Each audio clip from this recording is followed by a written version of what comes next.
그리스도인의 승리와 패배는 오직 한 가지에 달려 있습니다.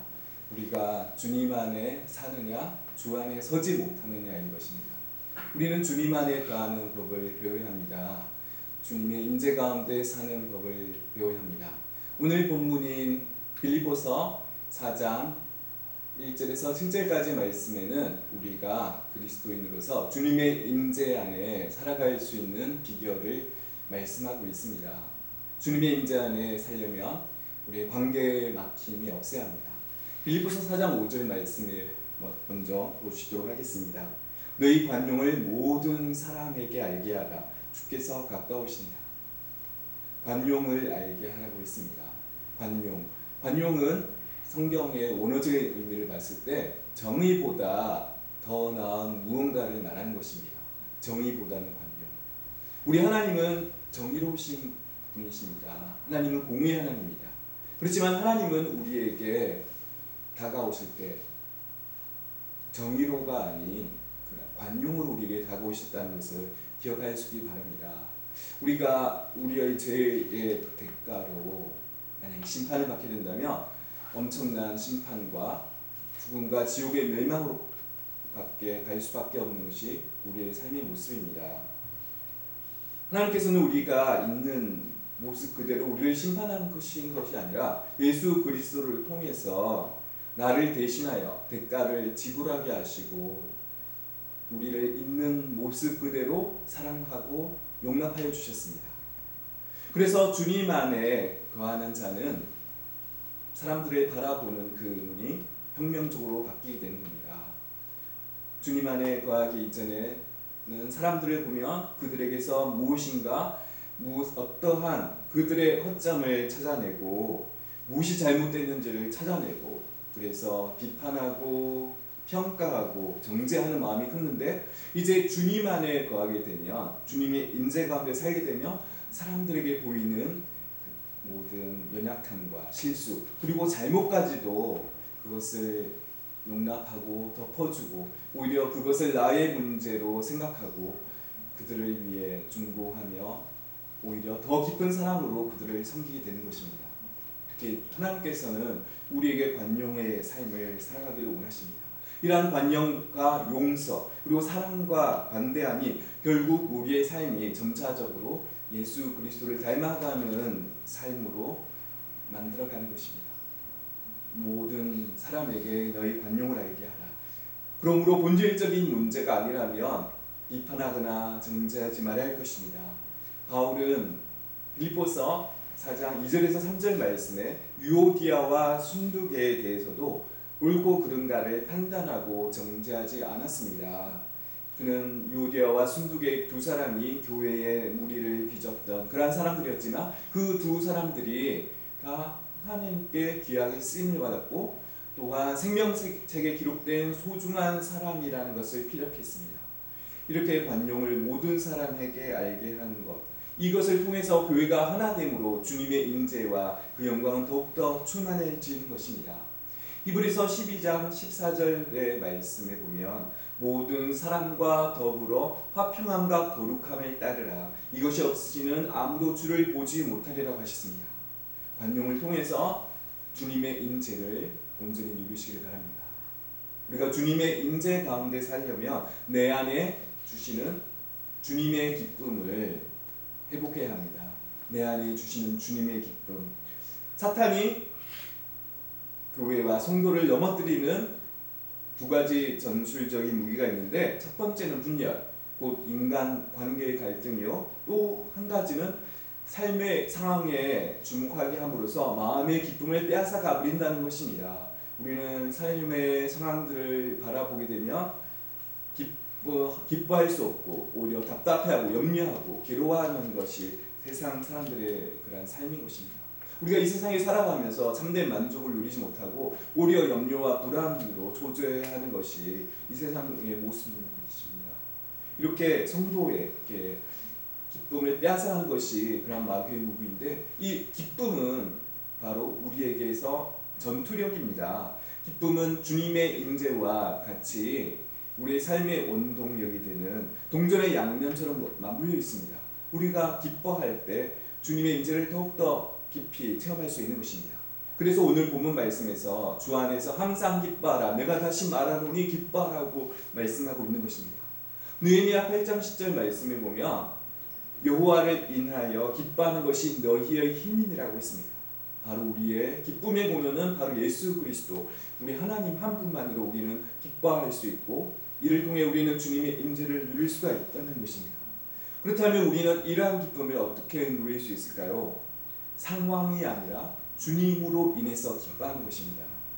상황에 주목하지 말고 주님께 집중할 때 참된 기쁨을 누릴 수가 있습니다. 시편 4편 7절 말씀에 보면 주께서 내 마음에 두신 기쁨은 그들의 곡식과 새 포도주가 풍성할 때보다 더하나이다라고 그런 고백을 합니다. 시편 기자는 이렇게, 다윗은 주님께서 주신 기쁨과 세상 사람들이 누리는 그 기쁨 두 가지를 대조하고 있는 것입니다. 오늘날 성도들이 이 세상에서 누리는 그 기쁨이 세상 사람들이 따지는 그러한 환경적인 조건에 따라 기뻐하게 된다면 그러한 기쁨으로 인해서 진정한 기쁨을 누릴 수가 없는 것입니다. 세상 사람들이 추구하는 그 기쁨의 방식을 단호히 거부할 줄 알아야 합니다. 주님이 내 마음에 두신 그 기쁨, 그것이로 인해서 우리는 진정한 기쁨을 누릴 수 있는 것입니다. 이 기쁨은 하나님께서 주시는 기쁨으로 인해서 우리는 어려움을 이겨나갈 수가 있습니다. 그런데 사람들은 다른 사람을 탓하고 환경을 탓합니다.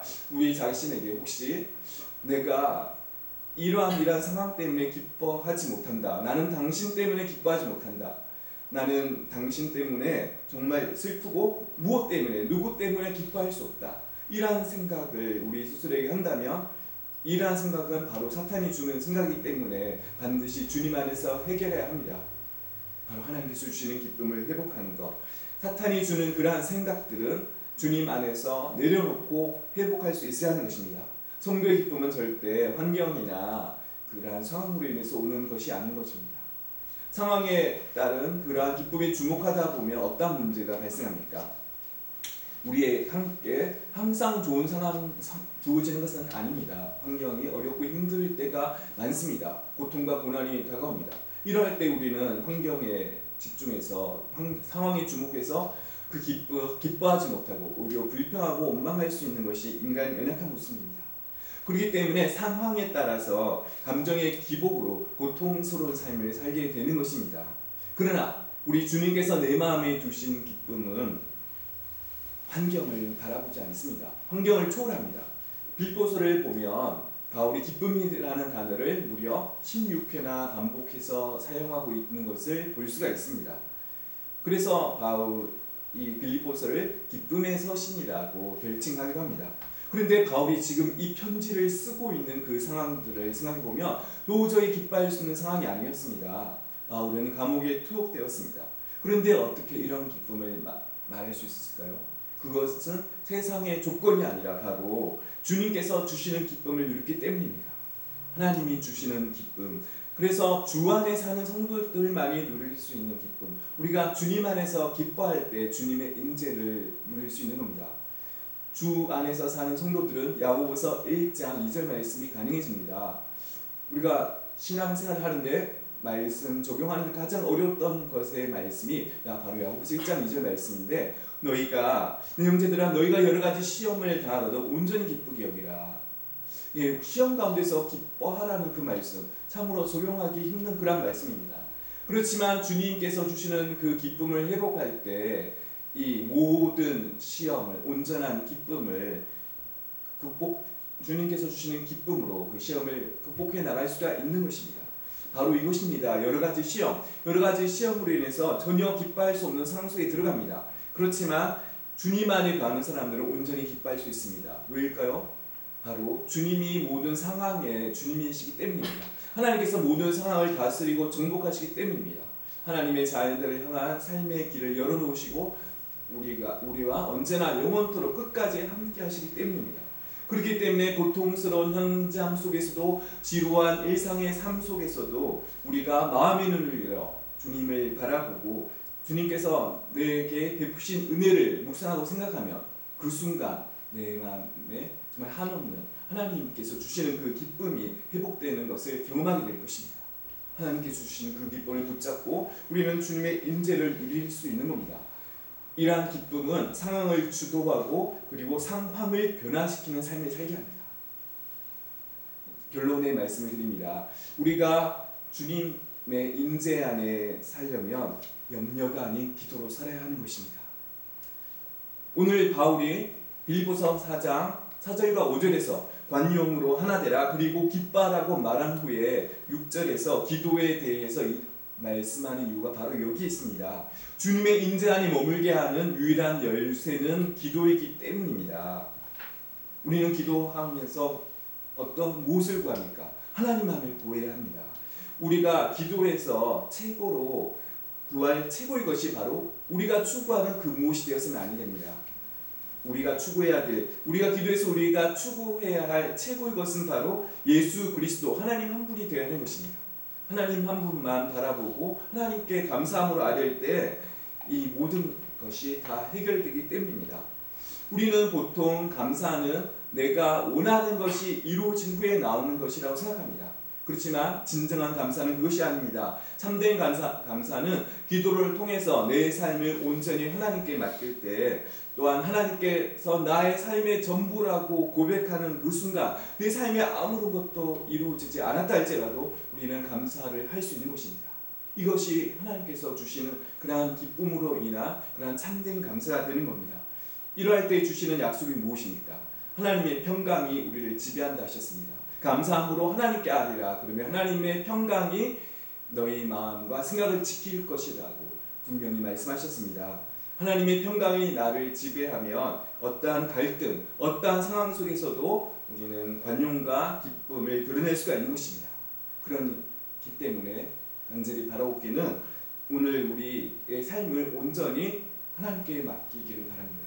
오늘 우리의 모든 마음을 하나님께 온전히 쏟으시기 바랍니다. 하나님 한 분이면 충분합니다 라고 고백하시기 바랍니다. 하나님께 모든 삶을 맡김으로 감사함으로 하나님께 아뢰므로 하나님께서 주시는 그 평강이 우리의 마음과 생각을 지켜주시는 은혜가 있기를 간절히 바랍니다.